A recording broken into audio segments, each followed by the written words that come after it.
Napaka-importante mga KKBs, alam natin yung purpose natin. Ito yung dahilan bakit tayo gumigising araw-araw. Ito yung lagi kong sinasabi.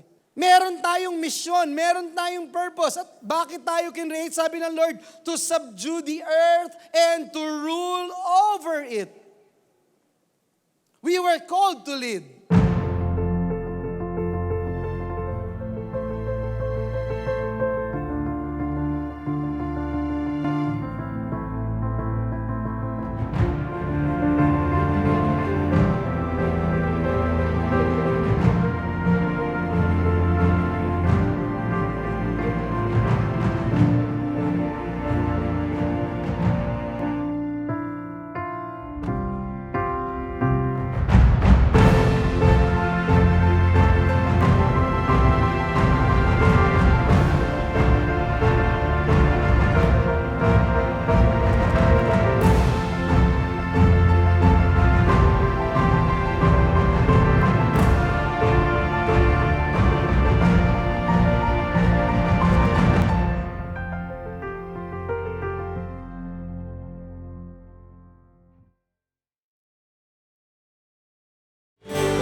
Habang nakatayo po tayo, pwede po bang bumuklat tayo ng ating mga Biblia? And I want you to open your Bibles with me in the book of Daniel, chapter 11, verse 32, letter B.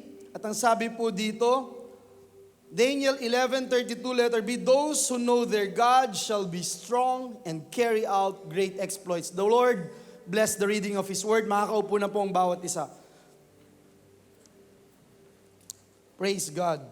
Nais ko pong magbigay ng maikling mensahe about breaking the record. At ang binasa po nating tema ay ang tema ng ating summit. Those who know their God shall be strong and carry out great exploits. Yan po ay makikita sa Daniel chapter 11 verse 32 letter B. Ang mundo po ngayon, lalo na ang mga kabataan, ay tinatawag ng iba't ibang kategorya, iba't ibang mga bansag. Nandiyan na nga yung millennials. Tinatawag ding wild mix. Tinatawag Generation X dahil hindi daw alam yung identity. Or minsan tinatawag na Generation Z. Today, there's so much challenge sa buhay o sa sektor ng mga kabataan. Noong isang araw po, nag-visit ako sa isang school at may nakita po akong signage. Nakalagay po doon, what doesn't challenge you won't change you. Importanteng ma-challenge tayo para makita natin yung tinatawag na sense of purpose. Sabihin nyo nga po, sense of purpose. Sabihin mo sa nasa kanan mo, sense of purpose.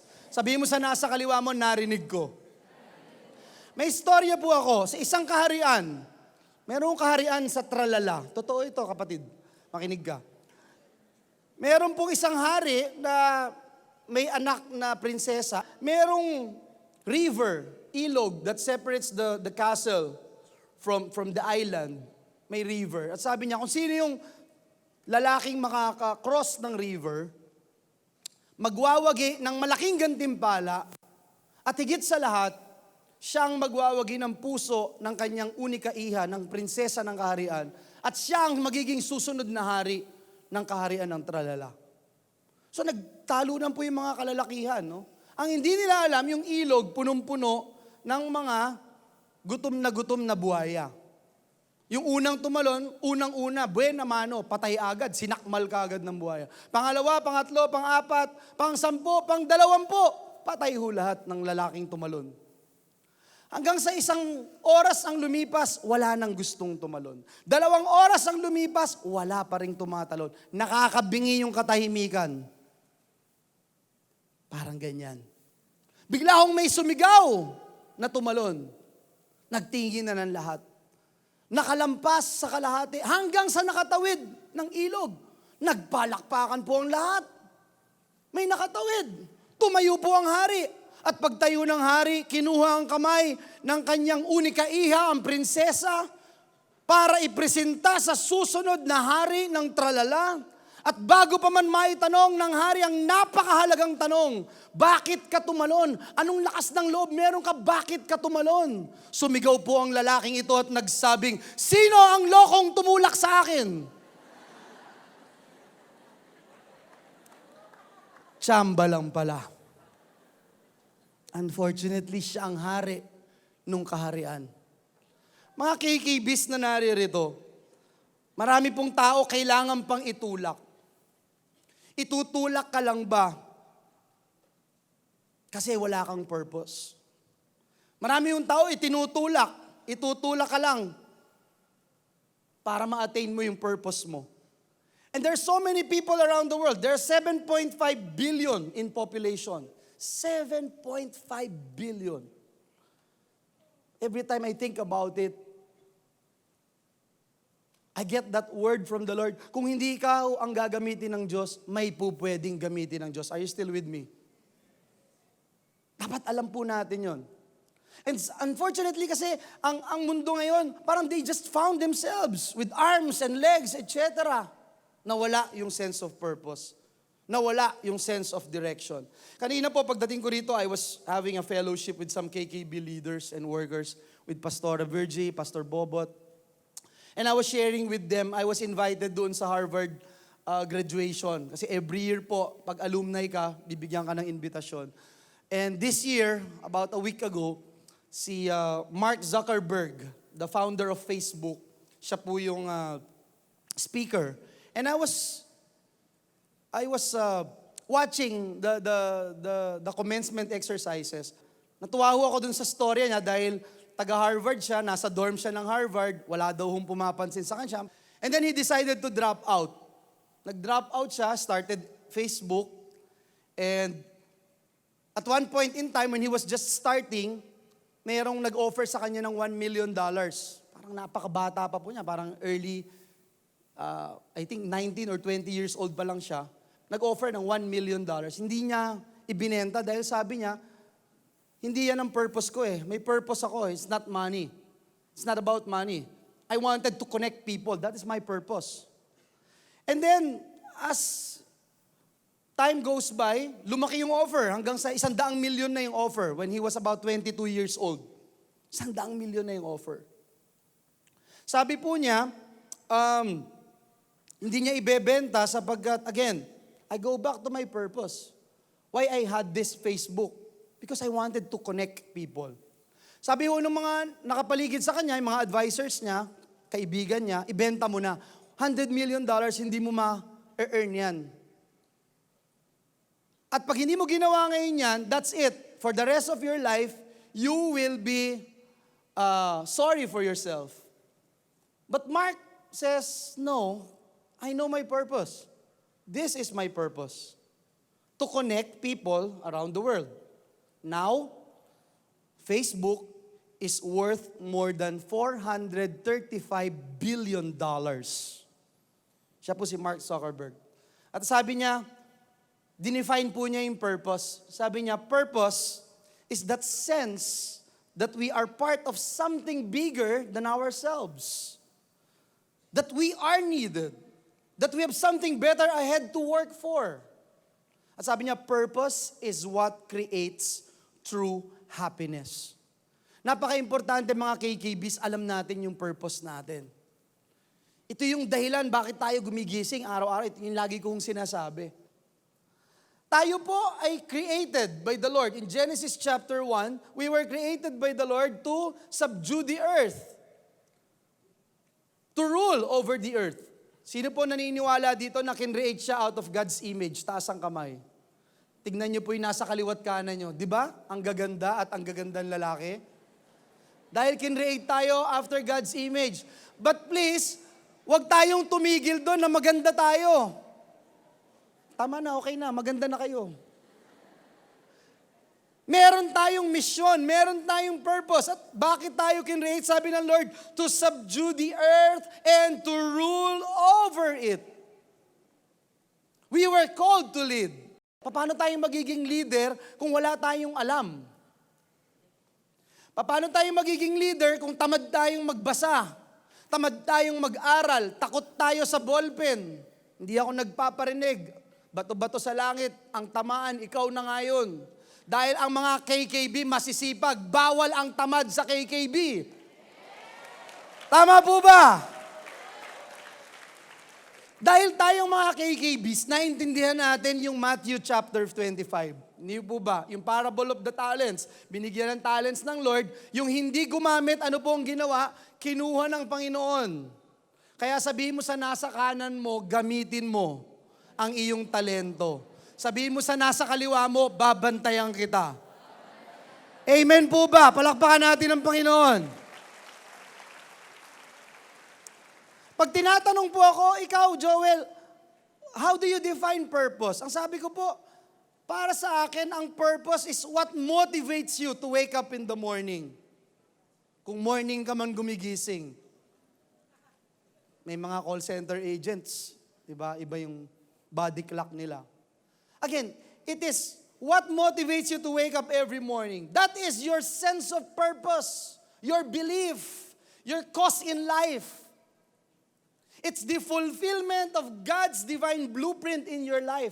That is the sense of purpose. Alam mo na may blueprint ang Diyos. Yung mga arkitekto, inhinyero, alam ko ano yung blueprint. Ito yung plano ng Diyos sa buhay mo. And there is a sense of urgency deep within your heart that you wanted to fulfill it. Some of you are coming here from far-flung areas. Maraming balakid. Pero no, kailangan kong pumunta sa KKB Summit. Mag-cross pa ako ng oceans. Akyatin ko pa mga bundok, etc. Sino pang sumagabal sa akin? Hindi, kailangan kong umatin. Bakit? Because there's this urgency to fulfill that purpose. May purpose ka kung bakit ka narito ngayong umagang ito. And sometimes, a lot of people, even Christians, sometimes they forgot their purpose. Nawawala because of distractions, etc. And that's why it's important to look at God's divine blueprint in our lives. We make that commitment. Naalala ko po, when you talk about commitment, naalala ko po si John Aquari. Si John Aquari, nung 1968, Mexico City Summer Olympics, siya po yung representative ng Tanzania. At doon po sa Olympics, na ano po siya, nabali po yung buto niya sa ankle niya, yung leg niya, bali. Hindi po siya makatakbo, pero pinilit po niyang lumakad paunti-unti, mag-jog paunti-unti. So nung pong closing, nung last hura na, doon po sa stadium, pumasok po yung number 1, yung nangunguna. Palakpakan po lahat. Yung second, palakpakan pa rin, yung silver medalist. Bronze, 4th, 5th, etc. Palakpakan, pahina ng pahina yung palakpakan. You could just imagine. Hanggang sa, teka lang, mayroon pang isang runner. Ang pangalan niya, John Aquari from Tanzania. Hinintay po ng lahat. Kasi bakit pa hihintayin? Hindi, tumatakbo pa eh. Rules yan, hintayin, matapos. Nung pumasok po siya doon sa stadium, nag-standing ovation po yung mga tao. Iika-ika, bali yung buto. Tinapos po niya. After the race, lahat ng members of the media, interview. Tinanong po siya, ang unang tanong, $1 million question, what is wrong with you? Why do you have to finish the race? Do you know that you're kulelat? Huli ka, kulelat. Walang medalya ang kulelat. Huli ka. Why do you have to finish the race? Alam niyo po yung sagot ni John Aquari. Touch the hearts of millions of televiewers na nanonood po noong Mexico Olympics. Ang sabi po ni John Aquari, my country, Tanzania, didn't send me thousands of miles away to start the race. I was sent here to finish the race. Mga KKBs, merong takbuhin ang buhay. And God expects us to finish the race. Amen? And that's why we need to always internalize, ano ba yung sense of purpose natin? Pangalawa po, na nais kong iiwan sa ating kalagitnaan, is making a difference. Kanina, sense of purpose. Sense of purpose gives you direction. May mapa ka, may hawak ka ng mapa, alam mo kung saan ka pupunta, anong direction mo. But ano ba yung making a difference? Meron po kasing difference between complying and contributing. Nagko-comply ka lang, pero yung isa, nagko-contribute ka. Sometimes we need to ask ourselves, are we part of the problem or are we part of the solution? And if you still don't know the answer, I'm telling you, you are definitely part of the problem. Because if you don't choose to be part of the solution, sigurado po ako, you are part of the problem. Tayong mga KKBs, tinawag ng Diyos to be problem solvers. Amen po ba? We are here to break the record. Amen po ba? Yung mga hindi nila kayang isolve na problema, yun ang dahilan bakit tayo kinreate ng Diyos. Amen? Again, making a difference means you're not afraid to fail. You cannot make a difference if you're afraid of being alone. Si Joseph mag-isa lang doon sa dungeon, doon sa balon na tinapon ng kanyang mga kapatid. Mag-isa lang po si Joseph. Si David, halos mag-isa lang doon, nag-aalaga siya ng sheep. Nehemiah was also alone. But they're not afraid of being alone. If you want to make a difference, you should not be afraid of being mocked. You should not be afraid of being ridiculed. You want to make a difference, tibayan mo dibdib mo. At walang KKBing duwag. Duwag na tuparin ang plano ng Diyos sa mundong ito. Amen po ba? Dahil kahit magbangga ng mga planeta sa Milky Way Galaxy, titindig tayo para sa kaluwalhatian ng Diyos. Are you with me?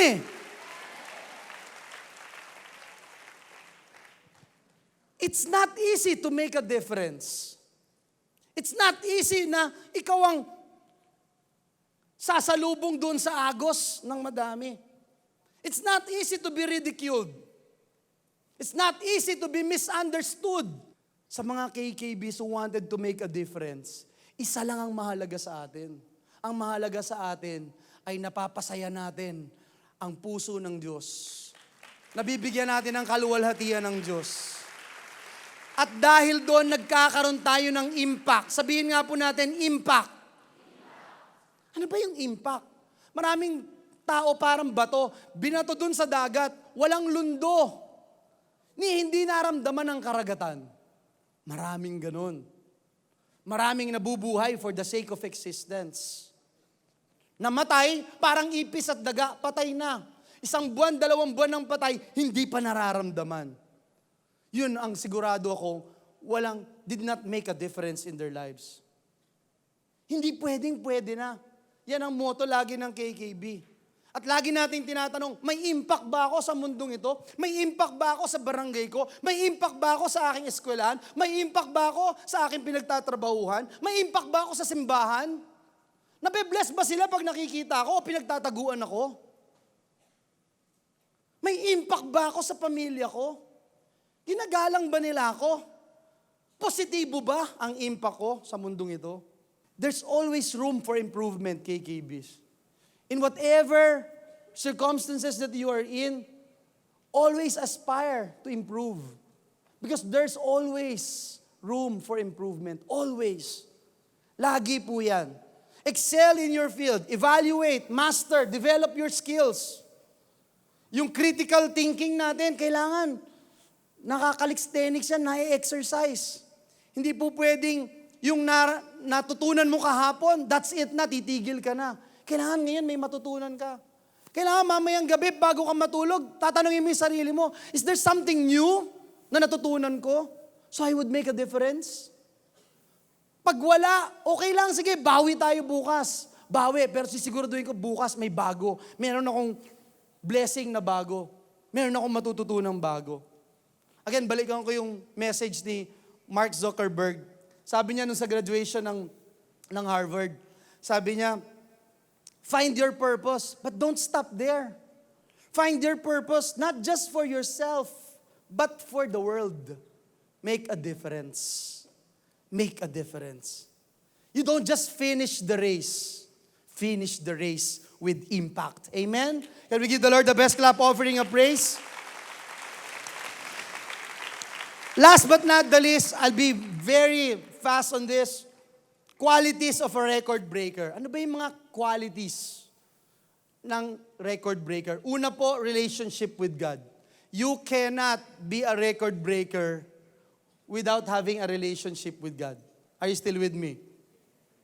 Question, how are you taking care of your relationship with your God? With your Master? Paano kung lingguhan lang kayo magkita? Are you still with me? Pahina ng pahina. How is your relationship with your God? Ang sabi ng tema natin, those who know their God shall be strong and carry out great exploits. Strong! You are gonna be stronger than Manny Pacquiao. You're gonna be stronger than any strong person in this world when you know your God. And you can carry out great exploits. The deeper your relationship with God, the better you become. Are you still with me? And that's why you have to enhance that relationship. Sa mag-irog nga lang, may texting na, meron pang card, meron pang regalo, kung ano-ano. Pampalalim ng relasyon. What are we doing with our relationship with our God? Are we drawing ourselves nearer to Him every day, every second of our lives? Is it growing deeper?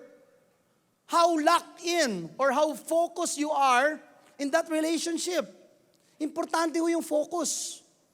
Ang focus natin hindi dapat nawawala doon sa relationship natin sa ating Panginoon. Naalala ko po si Pedro, yung istorya ni Pedro, di ho ba? Magkakasama sila ng mga disipulo, bilang lumakad ang Panginoong Jesus sa ibabaw ng tubig.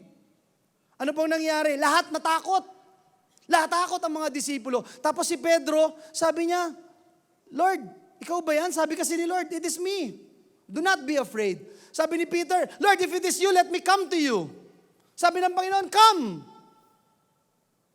Dahil si Pedro lang ang nakafocus, lumakad po si Pedro sa ibabaw ng tubig.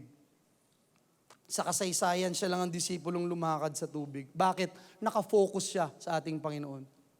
Humangin ng malakas. Natakot si Pedro. Natingin siya sa hangin, hindi sa Lord. Ano nangyari? Lumubog ulit si Pedro. Malulunod si Pedro. Naisip na naman niya, teka nga pala, ang dapat palang focus ko sa iyo, Lord Jesus. Kaya sabi niya, Lord Jesus, save me. Anong ginawa ng Panginoon? Jesus saved Peter. Dahil bumalik yung focus ni Pedro sa ating Panginoon. Amen?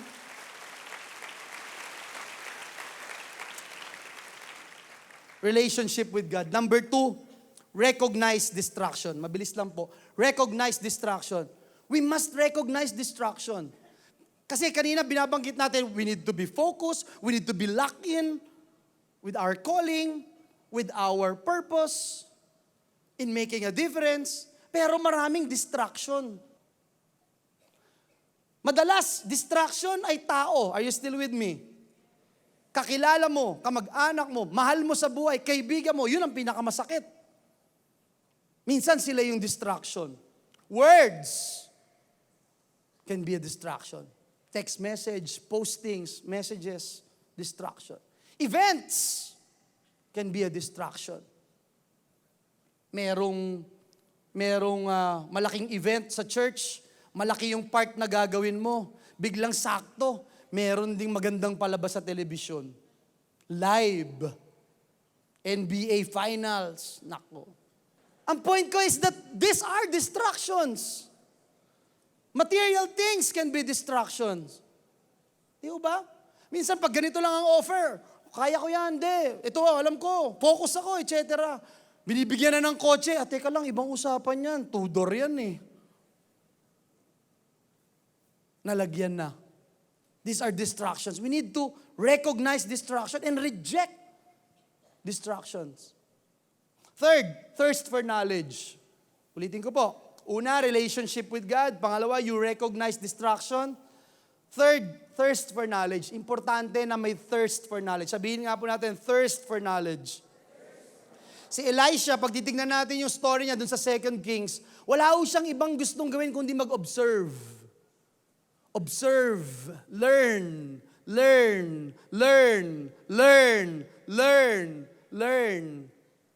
Yun ho yung naging karakter ni Elisha. Paalis na si Elijah, kukunin na siya ng Lord, wala siyang ibang gusto kung hindi yung double portion. Gusto niyang, yung knowledge, yung thirst for knowledge, grabe ho.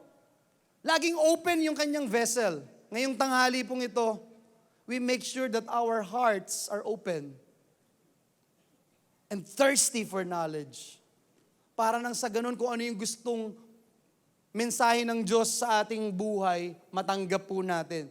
Tanggalin natin yung mga takip at balakid para ho, meron tayong pagkauhaw sa katalinuhan. Thirst for knowledge. Passion to learn new things. And when you say you have a thirst for knowledge, of course you are ready to sacrifice. Of course you are ready to walk the extra mile.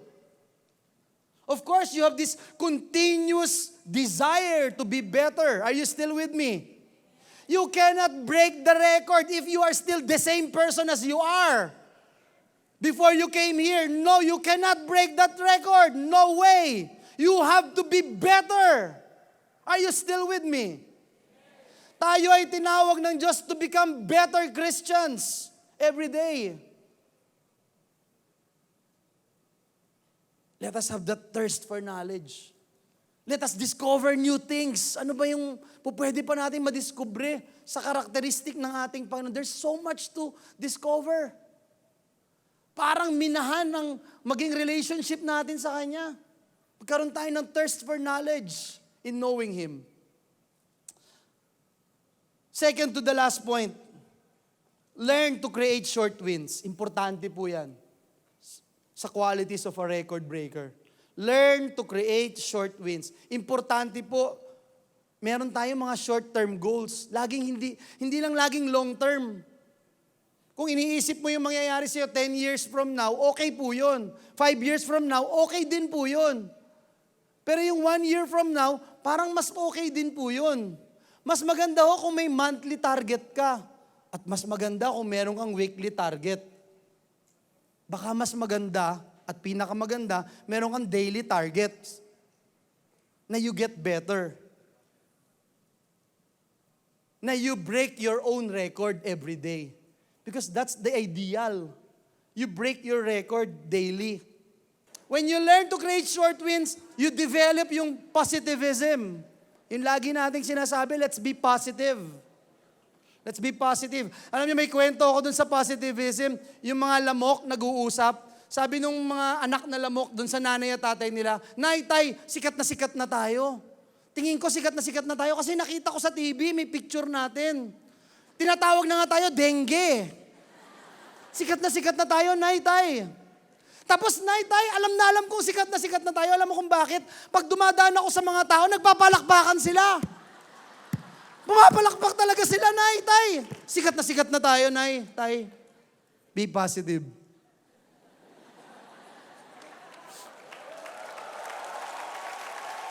Just want to make sure you're still here.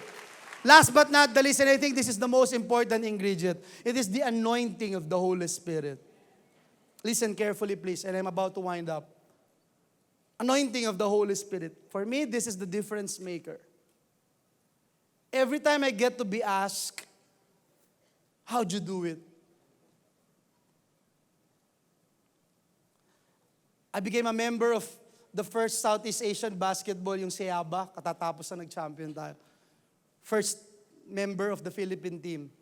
Doon po sa Johor, Malaysia. And I remember those times, papasok ako ng gymnasium para mag-tryouts. Ayaw akong papasukin ng guard. Sabi sa akin, you're too small. You're too short to become a varsity player. Then I became the first varsity player in high school to represent UST in the palarong pambansa. For the glory of God po, naging member tayo ng UAAP championship team ng UST Tigers. Nag-RP Youth. Again, I get to be asked, how'd you do it? I was the youngest member of Party List Sibak. At the age of 25, I was a congressman. And I thought we make a dent doon sa House of Representatives for 9 years.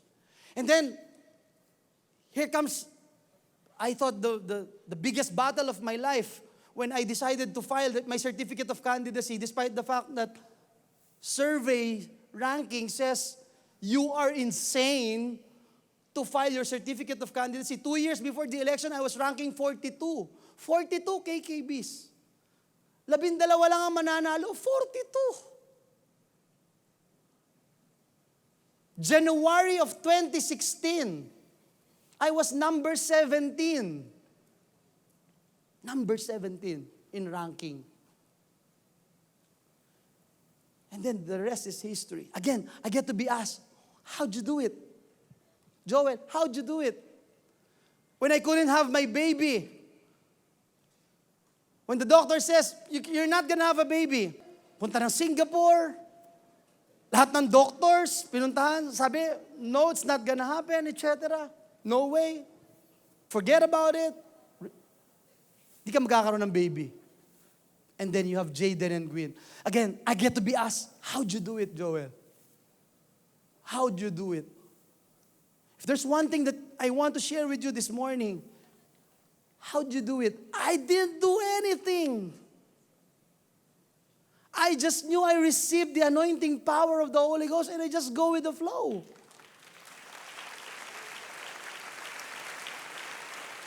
KKBs, that's how important anointing power of the Holy Ghost is.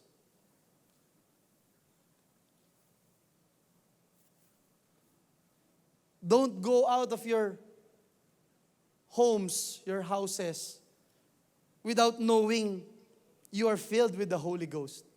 Bakit? Napakahirap po. Mahirap po ang hindi puspos ng banal na spirito. In Isaiah chapter 10 verse 27, ang sabi po, the yoke will be destroyed because of the anointing.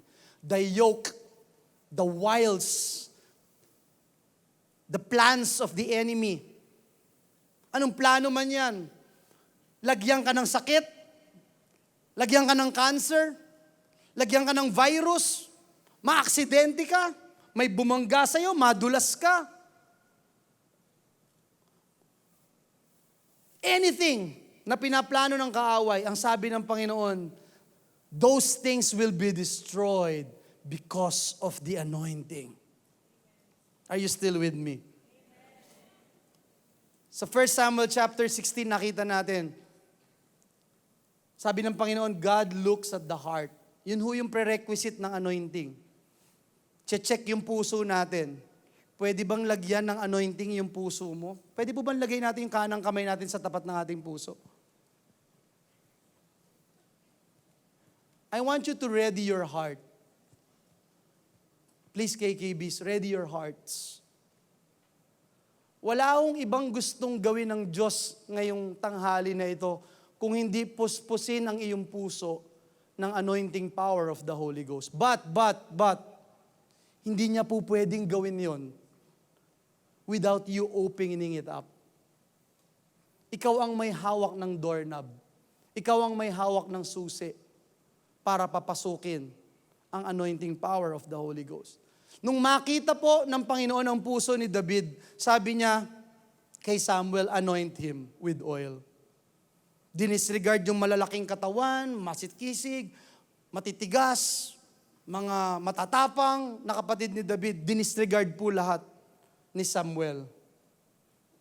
Dahil ang utos ng Diyos, i-anoint si David. Dahil siya ang nakita niya. A heart that is after the heart of God. Yan po yung sabi ng Acts 13 verse 22. Sabi po ng Panginoon, I found David, son of Jesse, a man after my own heart. Why? Because David will do everything I want him to do. Not just most of the things that God wants him to do. Hindi karamihan, hindi majority ng gustong gawin ng Diyos, gagawin ni David. No, hindi. Ang sabi doon, lahat ng gusto ng Diyos, gagawin ni David. And that's why the commitment of the Lord, kahit na gustong parusahan ng Diyos yung anak ni David, yung apo ni David, napipigilan. Napipigilan. Bakit? Nagkaroon ng commitment ang Diyos kay David. Because he saw David, a man after his own heart. Again, because he will do everything God wants him to do. KKBs, we are not just here to finish the race. We are not just here to finish the race with impact. God wants us to finish the race with the record. Breaking the record. Whatever we accomplish in the past, it's just the tip of the iceberg of God, what God wants you to be, what God wants you to become, what God wants you to accomplish. I can see a lot of Mark Zuckerberg here in this area. I can see a lot of Steve Jobs. I can see a lot of business moguls. I can see politicians here, leaders, feeling the pillars of our society because I know my God is alive. My God is a miracle-working God. My God produces KKB record breakers. Amen? Can we give the Lord the best clap of praise? Tumayo po tayong lahat. Hallelujah. Ngayong tanghali pong ito, as we close, I want you to time travel with me. Mag-time travel po tayo. Pumunta po tayo dun sa tagpo o yung scene na nangyari dun sa 2 Samuel chapter 12. Sa 2 Samuel chapter 12, meron pong propeta na nagngangalang Nathan. At doon po sa kaharian, si Prophet Nathan ay nag-illustrate ng isang napakalinaw na istorya. Istorya ng isang mayaman na maraming kayamanan, maraming alagang hayop, tupa, etc. At meron po siyang servant na isang mahirap na merong nag-iisang alagang tupa. At sabi po ni Prophet Nathan, dumating sa punto na merong isang bisita ang mayamang ito. At nung pumasok ang bisita, sinabi ng mayamang ito na ipaghahanda kita ng pagkain. At despite na napakaraming kayamanan, napakaraming alagang hayop ng taong ito, ang ginawa po niya nung mayaman, kinuha po niya yung nag-iisang tupa na alaga ng kanyang servant para ihain sa kanyang bisita. Hindi pa po tapos sa istorya si Nathan, tumayo si Haring David. Sabi ni Haring David, ang dapat dyan sa lalaki na yan, ang dapat dyan, kung sino man yung mayaman na yan, dapat dyan patayin. Prophet Nathan, in his calling of being a prophet, in front of everyone, sabi ni Prophet Nathan kay Haring David, "Thou art the man." Ikaw yun. Kinuha mo kay Uriah yung asawa niya.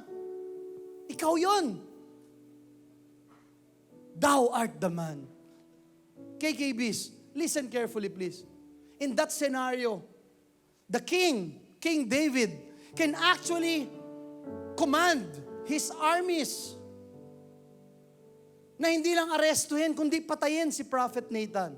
Are you still with me? Hari po siya. Pwede po niyang i-deny.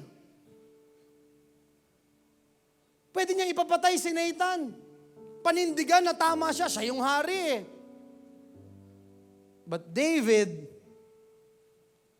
after po nun sa verse 7 ng 2 Samuel chapter 12, nung sinabi po ni Prophet Nathan, "Thou art the man," si David po ay na-rebuke. Si David po nagpakumbaba. Si David po nagkaroon ng realization. Si David po nagsabi doon sa verse 13, bilang hari, na sa halip ipapatay niya si Prophet Nathan, sa verse 13, ang sabi po ni David, "I have sinned against my God. I have sinned against my God." And every time I talk about the anointing, I always thought about this story. Because during this time, si David po, tignan natin, tumalon po tayo doon sa Psalms chapter 51. Makikita natin doon si David nung mangyari itong situation na ito. During this time, David was so afraid. David was so scared. KKBs, look at me for a while. Look at me here on stage. David was so scared. He was so afraid not to lose his kingship. No. Hindi siya takot na mawala yung kanyang kaharian. He is not afraid to lose himself, his life. No. Hindi siya takot na mamatay. No. But David is so scared. He's so scared to death. He's so scared that the fact that at this point in time, he might lose the Holy Spirit. Sabi niya sa Psalms 51:11, create in me a clean heart, O God, and renew a right spirit within me. Ang sabi po niya, take not away thy spirit from me.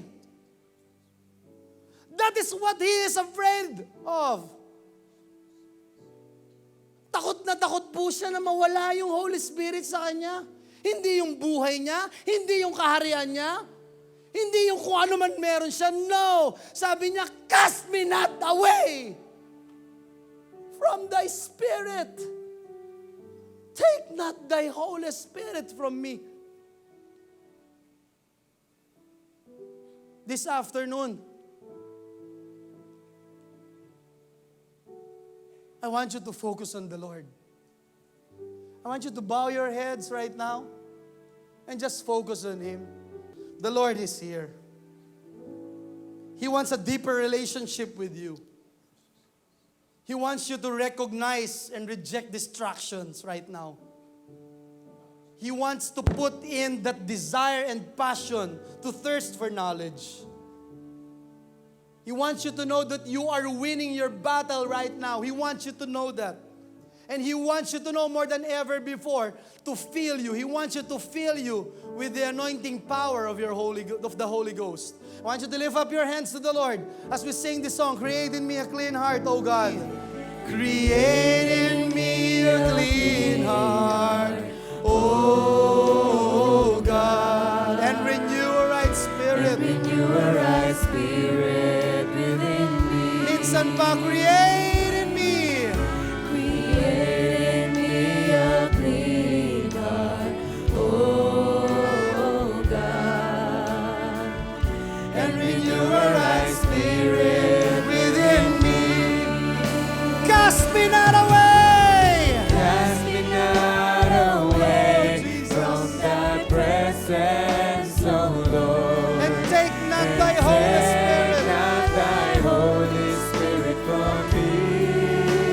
Restore unto me Restore unto me the joy of my the joy salvation. of my salvation, and renew a right spirit within me. Pwede po bang lagay natin yung kanang kamay natin sa tapat ng ating puso? I just want to pray right now. Lord Jesus, You very well know our frame. You very well know the ins and outs of our hearts. Nagpapacheck up po kami ng puso namin sa iyo ngayong tanghaling ito. Wala po kaming nais itago. Feel free, Lord Jesus, to check our hearts right now. Check our hearts right now. Pray with me, say, Lord Jesus, Lord Jesus, nagpapakumbaba po ako. nagpapakumbaba po. Inaamin ko po Inaamin ko ang po aking mga pagkukulang, ang aking mga ang aking mga pagkakamali, ang ang aking mga pagkakasala, ang aking mga kasalanang sinasadya man o hindi, kasalanang sinasadya, kasalanang minana ko pa sa aking mga ninuno. kasalanang minana ko po sa Patawad po, Lord Jesus. Patawad po, Lord Tulungan niyo po ako. Tulungan niyo po ako. Tinatanggap kita Tinatanggap kita bilang Panginoon ko bilang Panginoon at ko sarili kong at tagapagligtas. sarili kong tagapagligtas. Lord Jesus, Lord Jesus, take over my life. take over my life. Take over my entire being. Take over my entire being. be the driver of my life. Be the driver of my I want to serve you. I want to serve I want to you. honor you. I want to I honor want you. to fulfill I want to your fulfill divine calling your divine in my calling existence. in my existence. Lord Jesus, Lord Jesus, make me a record breaker. make me a record breaker. Help me, Lord Help Jesus. me, Lord Jesus. I will praise you. I will praise honor you. you. I will honor In you. Jesus' name. In Jesus' name. Lord Jesus, narinig mo po ang panalangin ng iyong mga anak. Whatever they are dealing right now, Lord Jesus, take full control of everything. Allow them to trust in you. Allow them to have that peace that passes all understanding. And Lord Jesus, today, not only we want to have a deeper relationship with you, not only we wanted to continue rejecting distraction and have the thirst of knowledge, not only that we are experiencing, that we are winning this battle, most of all, Lord Jesus, we wanted to be filled with your Holy Spirit. Lagay po natin muli yung kanang kamay natin sa tapat ng ating puso. Are you ready? Are you ready? Are you ready? Oh, I can just feel the presence of the Holy Ghost touching the four corners of these walls. Narito kami, Oh, hallelujah. nagpapakumbaba, sumasamba Sa iisang Diyos, hinahanap namin hanap namin karikta ng iyong mukha. karikta ng iyong mukha, sumasamo sa iyong pagkilos. At sa himig na hain, Sa himig na hain, tanging dalangin, kami katagpuin. Iparanas mo sa amin ang iyong kapangyarihan. ipamalas mo. Ipamalas mo sa amin ang iyong kalwalhatian, hanggang ang aming kaluluwa'y mapuspos ng lubusan, at sa aming kalagitnaan Bumaba. ang kalagitnaan. Dakila ang iyong ngalan. KKBs, pwede bang tumingin lang po kayo dito sa kalagitnaan? We will do an altar call. I know we don't have enough space. Pero damang-dama ko po sa aking espiritu. Marami po sa atin ang gustong lumakad ng pasulong. I just want you to make that step. 2, 3, 5, 10 steps forward to Jesus. As we sing this song, I can sense a different movement of the Holy Spirit in this place. This is something great. I want you to come. I want you to come in front. I want you to come. I want you to come. Iparanas mo sa amin. Oh! Iparanas mo sa amin ang iyong kapangyarihan. Ipamalas mo sa amin ang iyong kalwalhatian, hanggang ang aming kaluluwa'y mapuspos ng lubusan, at sa aming kalagitnaan bumaba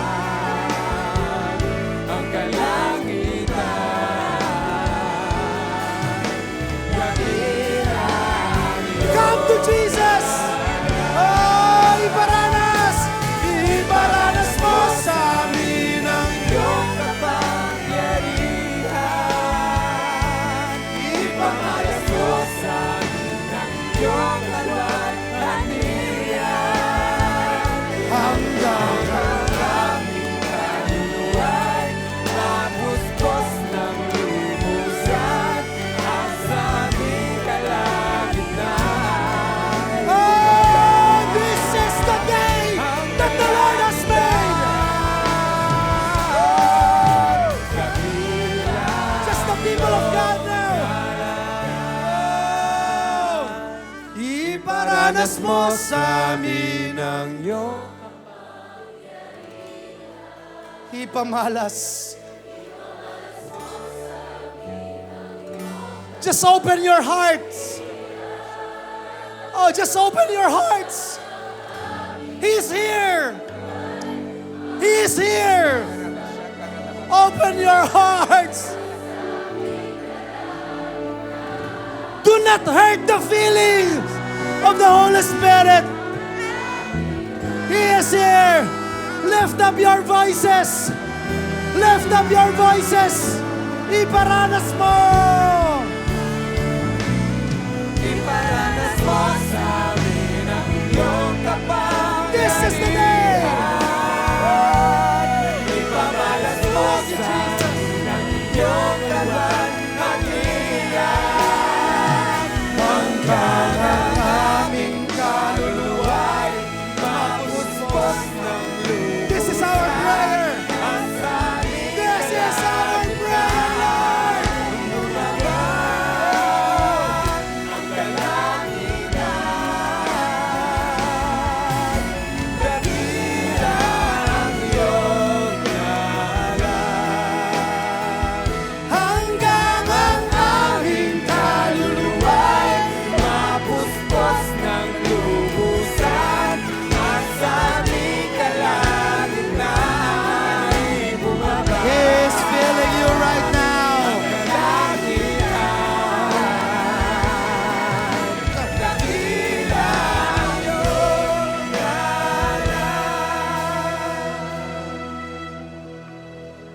Allow the Spirit. Allow Him. Oh, allow Him. Allow. Allow the Holy Spirit to fill you. Oh, oh Jesus. Thank you, Lord. Allow Him to break you. Allow Him to mold you right now. It may be painful, but allow Him. Allow Him to manage you. Allow Him to deal with you right now. Yes!